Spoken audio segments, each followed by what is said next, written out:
Hello students, हमने कल chapter start किया था कमिंग ऑफ ब्रिटिश, जिसमें हम आज पढ़ेंगे battle of Buxar. Another battle, the battle of Buxar took place in 1764। ये अनदर बैटल था जो कि 1764 में हुआ। It was fought between Nawab of Bengal और Nawab of Awadh and the Mughal empire on one side, the British on the other. ये सब के साथ हुआ था। The British emerge victorious again, thus Bengal finally came under British rule. British फिर जीत गया और बंगाल फिर उसके अंडर में आ गया। After the battle of Plassey, the battle of Buxar, the East India Company led the foundation of its colonial rule in India. ये battle of Plassey, battle of Buxar के बाद ईस्ट इंडिया कंपनी ने अपना कॉलोनियल रूल इंडिया में लाना शुरू कर दिया। They gradually defeat the Dutch Portuguese, उन्होंने डच को, पोर्तुगीज को and the French East India Company, सबको फ्रेंच को, डच को, पुर्तगीज सबको हरा दिया। The East India Company also took advantage of the lack of unity among Indian rulers. यहाँ पे इंडियन रूलर्स की जो लैक ऑफ यूनिटी थी उसका फायदा बहुत उठाया। They use divide and rule policy to conquer the whole India. उन्होंने डिवाइड एंड रूल का पॉलिसी अपना के पूरी इंडिया को जीता।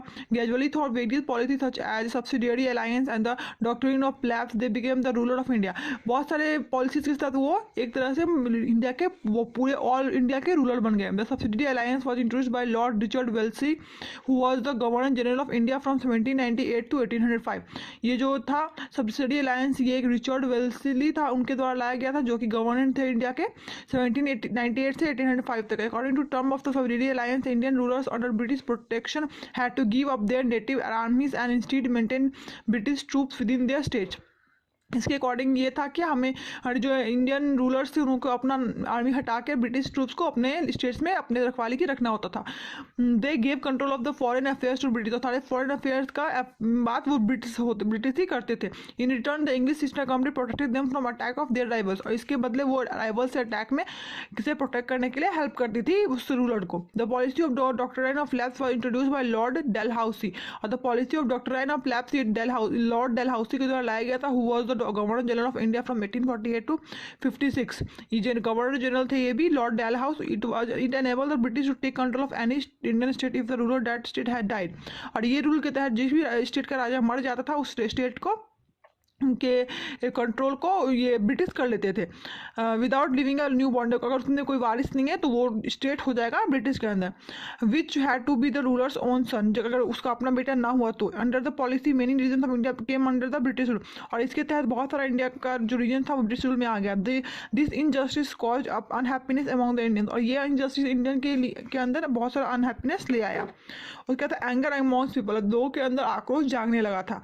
East India Company also start exploiting the common people, उन्होंने बहुत शोषण करना शुरू कर दिया कॉमन लोग का। India was the source of cheap raw material for the factories in Britain, ये चीप रॉ मटेरियल का एक सोर्स बन गया था इंडिया ब्रिटेन के लिए। It also provide huge market for factory made goods produce in Britain, और जो फैक्ट्री मेड गुड्स था वो बेचने का एक मार्केट भी बन गया। Therefore Indian farmers were forced to grow cash crops instead of food crops, इसलिए इंडियन फार्मर्स को कैश क्रॉप बनाना पड़ रहा था फूड क्रॉप्स के बदले। The cash crops were purchase at low prices, लेकिन कैश क्रॉप को इंडियन ईस्ट इंडिया कंपनी बहुत लो प्राइस में खरीदती थी। As a result the poor farmers suffered a lot, इसलिए पुअर फार्मर्स ने बहुत सफर किया। And many farmers died of starvation, बहुत भूख के मारे मर गए। Indian traders also suffered because they are not allowed to open factories and mills, और इंडियन ट्रेडर्स भी बहुत सफर किए क्योंकि उनको अलाउड ही नहीं था कि वो फैक्ट्री या मिल चला सके। And also they were not allowed to trade in the things of their choice, और वो अपने पसंद की चीज़ पे ट्रेड करने के अलाउड नहीं थे। Cheap British goods like factory with cloth were sold all over India, और चीप ब्रिटिश गुड्स था जो कि इंडिया के रॉ मटेरियल से बना होता था वो इंडिया में बेचा जाने लगा और बहुत बिकने लगा। This affected the life of Indian craft person, और ये इंडियन क्राफ्ट पर्सन के लाइफ भी बहुत इफेक्ट की, who used to weave cloth by hand in looms, और जो क्राफ्ट पर्सन थे जो अपने हाथ से बिनते थे उन पे भी बहुत बड़ा बर्डन आ गया। They could not compete with the prices of British mill made clothing, और ये मिल मेड क्लॉथिंग जो मशीन मेड क्लॉथिंग था उससे टक्कर नहीं ले पा रहे थे। Millions of viewers lost their job, बहुत सारे मिलियंस ऑफ व्यूवर्स ने अपना नौकरी खो दिया। उसके बाद हमारा आया द रिवॉल्ट ऑफ 1857 में जो हमें विद्रोह हुआ।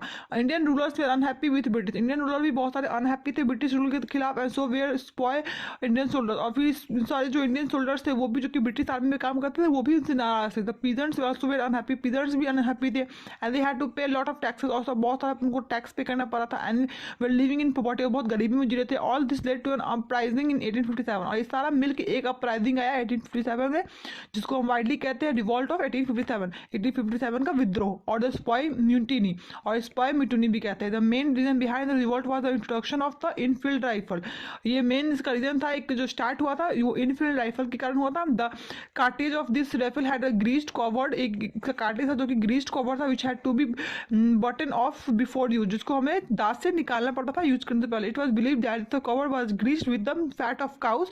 ये बिलीव था कि ये fat of cows and pugs के द्वारा बनाया गया था. This offend the religious sentiment of both Hindus and Muslim, as Hindus are not permitted to eat beef and Muslim are not permitted to eat pork.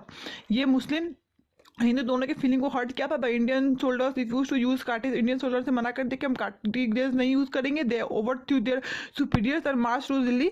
उन्होंने अपने superior का over through कर दिया और दिल्ली तक मार्च किया टू क्राउन मुगल इंपीरियर. तो Mughal imperial Bahadur Shah के पास. It also known as Bahadur Shah Zafar as a rightful emperor. Bahadur Shah Zafar जो कि राइटफुल इंपीरियर थे. वाट started a Sepoy rebellion and mutiny soon became the first war of India independence. और ये जो सारा विद्रोह था, ये सारा मार्च था, ये लड़ने एक इंडिया के फर्स्ट रिवॉल्यूशन में इंडिपेंडेंस के लिए पहली लड़ाई में तब्दील हो गया. Indian rulers such as Rani Lakshmibai of Jhansi, Nana Saheb, Tantia Tope, Rao Tularam and Kunwar Singh join the revolt. ये सारे बड़े बड़े जो नाम है जिसके बारे में आज हम पढ़ते हैं, वो सब ने इस रिवॉल्ट को ज्वाइन किया.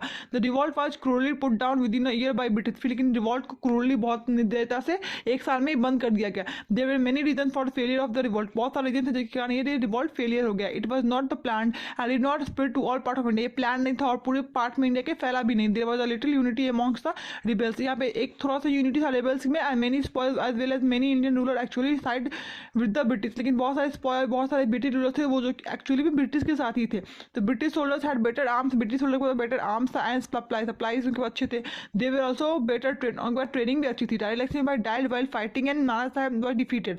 नारी भाई मर गई जब वो लड़ रही थी और नाना साहब डिफीट हार गए. Bahadur Shah second was captured the exile to Burma now Myanmar and where died later. और वो जाके म्यांमार जो जगह वहां जाके वो मर गए. His two were killed bringing an end to the once mighty Mughal empire. फिर जब माइटी मुगल एम्पायर का एंड आया तो उनके बेटों को भी मार दे गया था. Revolt was turning point in history. लेकिन ये रिवॉल्ट था वो टर्निंग पॉइंट था हिस्ट्री के लिए, इंडिया की हिस्ट्री के लिए. The rule of English East India Company ended and replaced by the rule of British crown. East India Company था उसका रूल रिप्लेस किया गया ब्रिटिश क्राउन के द्वारा, उसको हटा देगा. Queen Victoria declared the empress of India. It was decided to henceforth the Victoria's could govern India on बेhalf. और ये माना कि जो विक्टोरियाज थे, जो विक्सर थे, वो इंडिया को रूल करेंगे क्वीन विक्टोरिया के बदले.